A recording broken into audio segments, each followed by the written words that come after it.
luck? Any luck? Oh, Jill, it's going to take 100 years to sell this house. Well, what's the hold-up now? What it's always been, solicitors. Our solicitor is waiting to hear from our buyer's solicitor, who is waiting to hear from our buyer's solicitor. Well, it should only take a few days. Oh, I haven't finished yet. Our buyer's solicitor's not even in this country. No, he's soliciting away in the door in holiday homes. Nice. Nice? Nice? It is not nice. He should be over here looking after our buyer's buyer, because it doesn't end with him, no. He's got a buyer, and he's got a buyer, and so it goes on. Well, the chain's got to end somewhere. No, it doesn't. It's global. Everybody in the world has got to move before we can. What I want to know is, when are all the solicitors in the world going to concert their efforts so we can all move round one? 100 years was your last estimate. Yeah, I was just being optimistic. Let's see. What's the population of the world? Say, 5,000 million. Right, now let's say there's one solicitor to every 5,000 people. That's a million solicitors. Right, now then. Let's say it takes a solicitor, if he's in his office and not in a rotten door doing, takes him 3 months to complete a sale. That's 1 million times 3 months divided by 12. That's 3 million divided by 12. It's 2, carry 4, 5, no. That's 250,000 years. Peter, shall I pack? You can laugh. Well, you and your Toy Town statistics. I'll have you know there is an elegance and a pure certainty about mathematics. Not when it's based on figures you just pluck out of thin air. My dad always used to say to me, if you want to work out a probability, all you got to do is make an intelligent guess at the numbers involved. Which is why you came up with an answer of 250,000 years? I've gone wrong somewhere. Let's say it takes 2 months instead of 3, so that is 2 million divided by 12.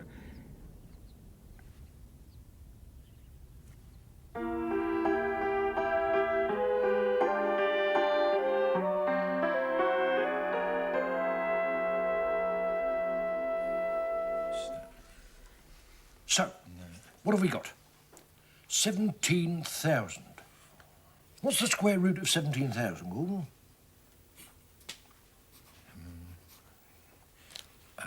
I don't know. You've lost me, Norman, but carry on. This is fascinating. Well, your Lanks come in, you see. They reach their bombing height and bombs away. Now, so that is why I made their bomb load a square factor, you see. Brilliant. Why? Well, even the RAF, who are the best bombers in the world... Hear to that. Even the RAF must miss sometimes. So... Ooh, no. Well, what I'm trying to calculate, you see, is what percentage of the bomb load missed the target and fell onto the surrounding countryside. Oh, I see. Yeah. Using this system of yours, Norman, would it be possible to calculate approximately how many German Marrows would have got hit? Marrow? Yes, because, you see, my mind flies back to that time at the allotments when they bombed my Marrow. They bombed your house as well. What are you talking about stupid Marrows for? Houses can be rebuilt, Bet, but once a Marrow has been bombed, it's had it. I think we can safely assume, Gordon, that by now we're getting 10 of their Marrows for every one they ever got of ours. Britain can take it, and Britain can dish it out. With knobs on, with knobs on. Oh, turn the wireless on. It's Garrison Theatre in a minute. No, it's 10 minutes yet, Bet. You see, Gordon, my 10 minutes yet, Bet. My basic mathematical problem here, Gordon, is that I'm not really conversant with the figures on German Marrow growing. We're not bombing Marrows, we're bombing people. They're having their blitz now, like we did. Good job, too, eh? Blitz. I'll blitz them. I'll blitz them left, right and centre, I would. I'll blitz them to Kingdom Come, I would. Oh, shut up about the bloody war!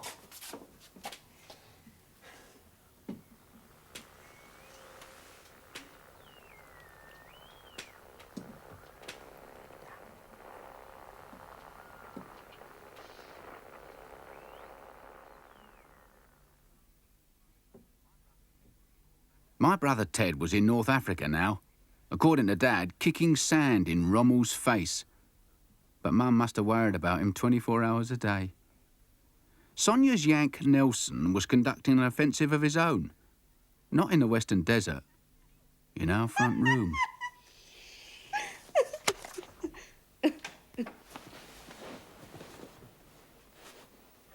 We're sitting in Dartford. Well, we're saving electricity. What are you talking about? I was telling Sonia about the United States. Have you got any cowboys where you live? No, I don't. Do you know Jean Autry? I'm afraid not. Do you know anybody who does know Jean Autry? Look, why don't you clear off? I'm talking to Nelson. Go and wash your face. What is that round your mouth anyway, you big baby? You're a baby. You can't even do your blouse up properly. Oh, say, Peter, how would you like a nice stick of gum? Yankee Doodle Dandy in the front room with your Sonia again, is he? Yes, how'd you know? Your curtains were drawn when I came in. Were they? I'll take Minnie a cup of tea in a minute. No, Bert. You're looking a bit peaky. Yes, I do feel a bit run down. I hope it's nothing pancreatic. What's that? I'm not sure. But Mrs. Rollitt had a pancreas, and it stopped her riding a bike. Oh, dear. No, I expect I just need a tonic. Sadie, what on earth are you knitting? Balaclava. What's all this bit? Well, they've got to get them on over their helmets, haven't they? They don't put them on over their helmet if it's snug to the head. Do they? Yes. Are you sure? Oh, yes. Oh. Well, I'll send it off anyway. I'm sure there's a soldier with a big head somewhere. Mum? Oh, hello, Aunt Sadie. Hello, dear. I say, you're looking a bit peaky too. Well, I've just had a bit of a shock, actually. Oh, my God, not something else. Yes, it is. I've just had my calling up papers. I thought it was wonderful news. Mary was gonna be a soldier. I was even proud to be seen in the street with her. There you are. Other reactions varied. No, I don't see our Mary and the ATS going hand in glove at all. She's too... well, she reads a lot, things like that. I can't bear to think of her being... coarsened, you know, coming home swearing like a trooper. She won't do that. You did. Well, I was a trooper, wasn't I? Oh. Peel your spuds. Slice your apples.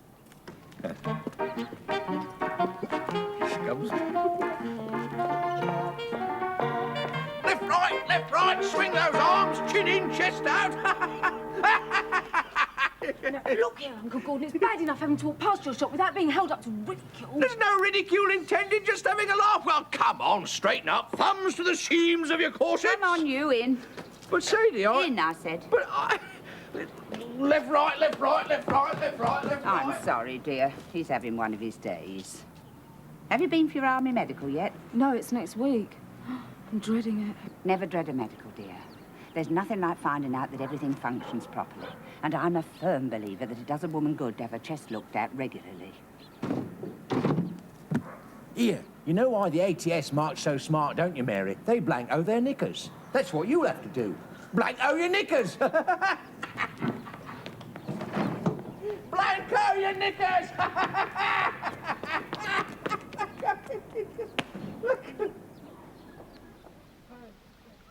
Poor Mary.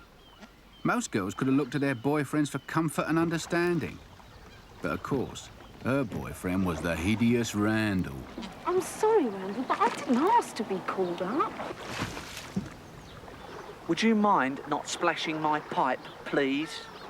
I just don't know what else I can say. Look, I'm not blaming you, Mary. It's just that I can hear the taunts ringing in my ears already. Things like, when's your girlfriend coming home on leave? Or, does she let you go to the barracks and watch her drill through the railings? Or, hey, where's your soldier girl taking you tonight? Still, at least I've been in good company. Mary Churchill's in the ATS. Why you can't wriggle out of it like I did, I'll never know. Sorry, Randall, what did you say? You didn't hear that then? No, sorry, my relics are squeaking. No, I was just saying that it's ironic that someone like me, who's been trying to get into the forces since 1939, should find himself in a reserved occupation. Yes, it is. But what can I do? I think, the the ministry's got me earmarked for something. A quick trip through the paper shredder if I'd been running the ministry. You see, Mary, it's so frustrating because I am a man, and man is the hunter. The bigger, the stronger of the species. Would you like to row now, Amber? No, thank you.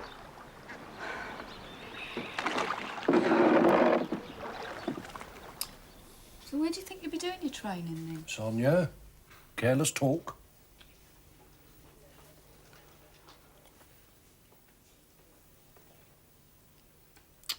Well, I quite envy you, I know that. I'm dreading it. Anyway, I thought you liked working at a factory. No, it's going right dead and alive old lately. Apart from the girls, there's only old blokes and apprentices left. You go to that factory to help the war effort, my girl, not flirt. Oh, it's apparently in America, according to Nelson. Factories are always being visited by film stars. They even help to dish up the dinners. Oh, you mean you could actually hold up your plate and find Gary Cooper ladling out the semolina? Oh, yeah, just imagine it. Just imagine turning round and finding Warner Baxter doing the greens. You like Warner Baxter, didn't you, Mum? I'm doing his chap legs.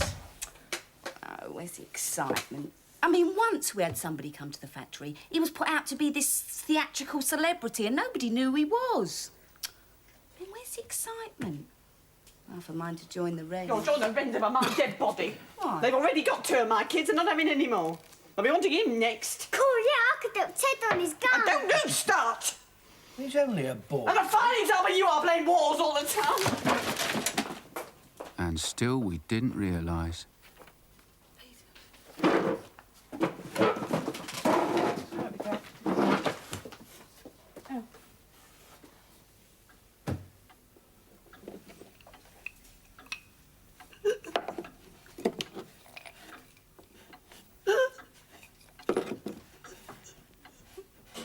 Mum was having a small, private and thoroughly well-earned nervous breakdown.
I remember we all waited outside while Dr. Donaldson was in with Mum.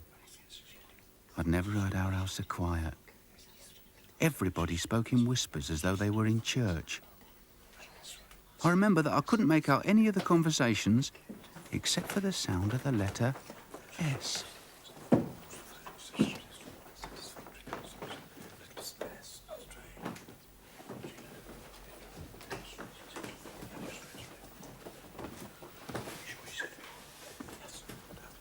Dad?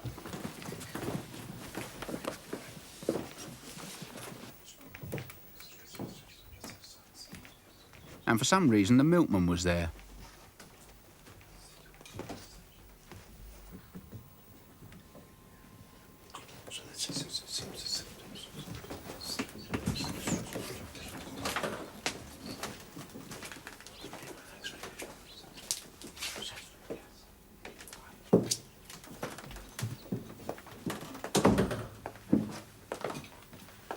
Well, Dr. Donaldson said to think of it like this.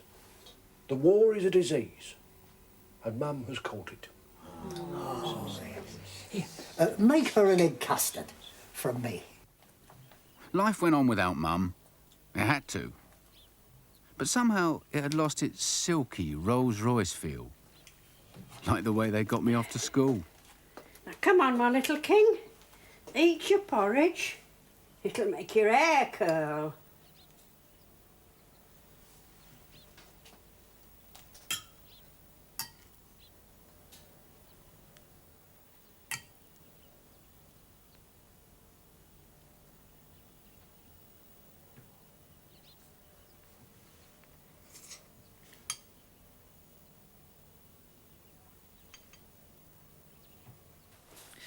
Will you hold still? I'm trying to find your party. I ain't got one. Leave me alone. You'll have your hair done and that's that.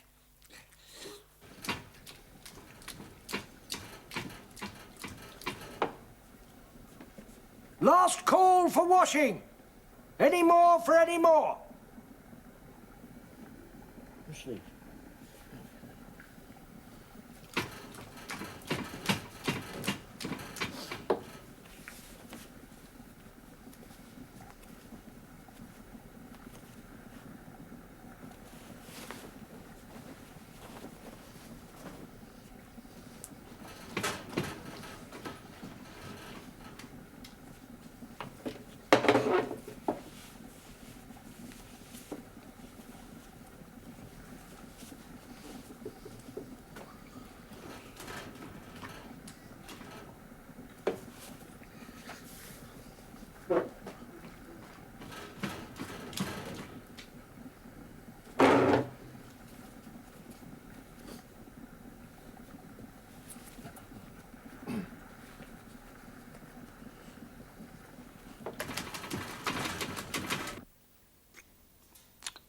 Nelson, I don't mean to be grasping, but you don't think you could get hold of some more nylons for me, do you?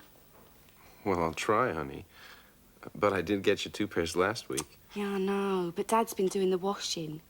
And as if worrying about Mum wasn't enough, poor Mary had to go for her ATS medical.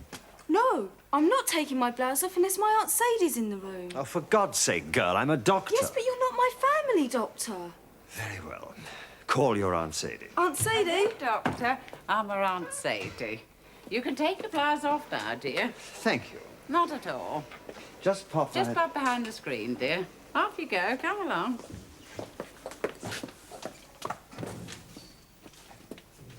Doctor, Yes? I wonder if you'd just have a look at mine whilst I'm here.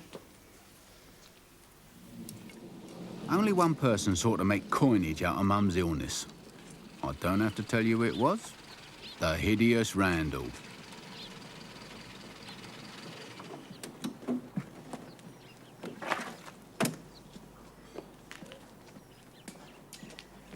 She's not in. And she's passed the medical, which means she won't be in for a lot of the time, will she? So you can stop coming round showing off with the petrol that you fiddled. I happen to be very fond of Mary. We're all very fond of Mary. Agreed. In which case, none of us wanted to join the ATS. Of course we don't. But she's been called up, so there's nothing we can do about it. Well, I do have a scheme of sorts which I'd like to put to you as pater familias. What did you call me? Head of the family. Oh. Well, yes. Well, could we not make a plea for compassionate deferment on the grounds that Mother Elston is temporarily unhinged? Oh, loony, you mean? Well, that's what we'd put down, yes. Do you know what this is? No. This is a French bayonet, this is. Oh, yeah. And it's going straight up your arse. Shame Grandad couldn't run very fast. You see, what Randall didn't understand was that Mum had credentials in our neighbourhood. That's why Jill's mum, Mrs. Bailey, gave her those 2 eggs. That's why Mr. Dunbar came up trumps. Sonia! Oh, Mr. Dunbar, you did give me a turn. I thought it was a man. No. Here. Come here.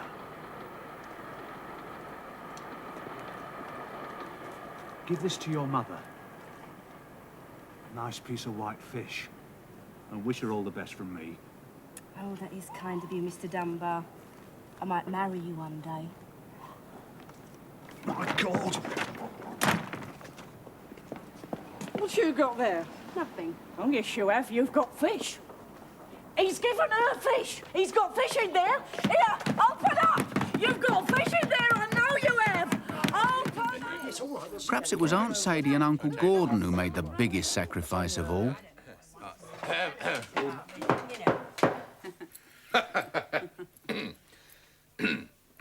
Hitler might think he's winning this war. No, he's not, no. Because, as Norman once pointed out to me, we are getting 10 of theirs for every one of ours, be it marrows or anything else. And one of the reasons is British womanhood, particularly Bet. Sooner she's on her feet, the sooner this war will be over.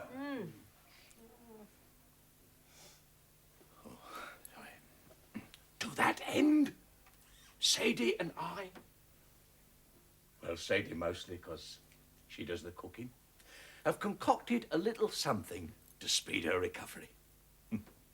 Sadie.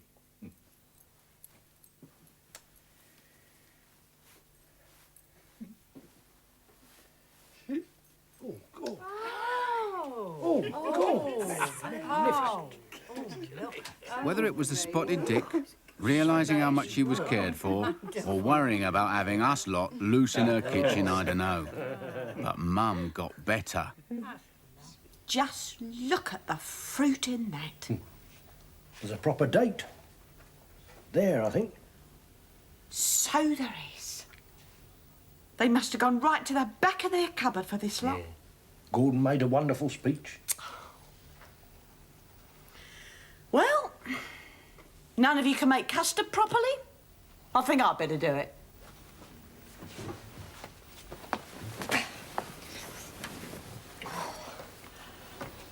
That's a girl. Oi. Hmm? We haven't half missed you, Bet.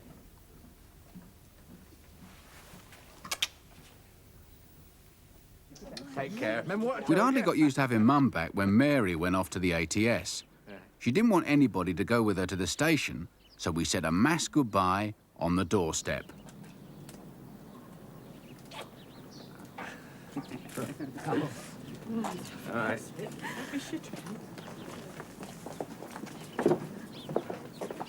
Hey.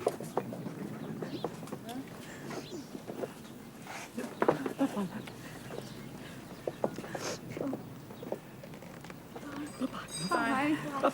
Keep on. Bye.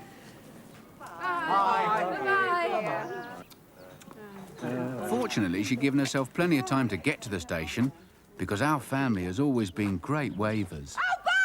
Oh,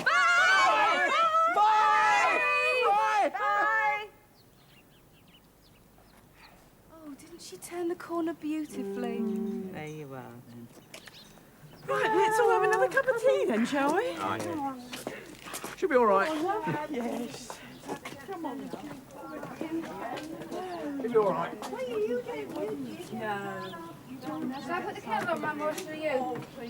Shall I sit down then? You go and sit down, I'll put it on. Oh, all right, then I'll Oh, yes. Very clever. Mrs. Elston? Mrs. Elston, I'm locked out. Mrs. Elston! I say...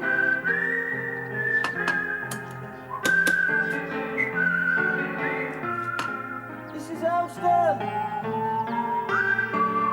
Can I come in? Mrs. Elston!